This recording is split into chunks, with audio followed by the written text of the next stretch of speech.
नमस्कार, मी विलास मोहल्ले. जी TV news मराठीच्या या बातमीपत्रात आपलं स्वागत. राजे छत्रपती सामाजिक संस्था व शिवजयंती उत्सव समितीच्या वतीने दिला जाणारा या वर्षीचा वीर राजे संभाजी पुरस्कार हा IAS अधिकारी आदिबा अहमद यांना जाहीर करण्यात आला आहे.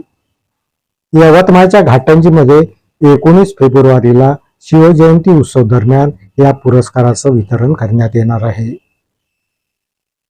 शिक्षण, कला, क्रीडा, साहित्य, सामाजिक कार्य व प्रशासकीय सेवेत उल्लेखनीय कार्य करणाऱ्या विदर्भातील व्यक्तींना दरवर्षी वीरराजे संभाजी पुरस्काराने सन्मानित करण्यात येते. यावर्षीचा हा पुरस्कार मूळच्या यवतमाळ येथील रहिवासी असलेल्या IAS अधिकारी आदिबा अहमद यांना जाहीर करण्यात आला आहे. घाटंजी येथील राजे छत्रपती सामाजिक संस्था व शिवजयंती उत्सव समितीच्या वतीने या पुरस्काराची घोषणा करण्यात आली. 3 प्रयत्नात अपयश आल्यानंतरही खचून न जाता अभ्यासात व परिश्रमात सातत्य ठेवत आदिबा यांनी 4थ्या प्रयत्नात केंद्रीय लोकसेवा आयोगाची परीक्षा ही विशेष प्रावीण्यासह उत्तीर्ण केली.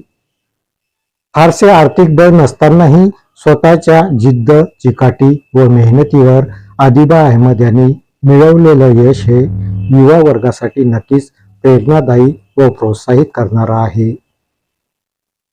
अशा प्रेरणादायी आदिबा अहमद यांना शिवजयंती उत्सवादरम्यान 19 फेब्रुवारीला वीर राजे संभाजी पुरस्काराने सन्मानित करण्यात येणार आहे. या बातमीपत्रात इथेच थांबतो. परत भेटूया नवीन बातमीपत्रात. तोपर्यंत पाहत राहा जी टीव्ही न्यूज मराठी. नमस्कार.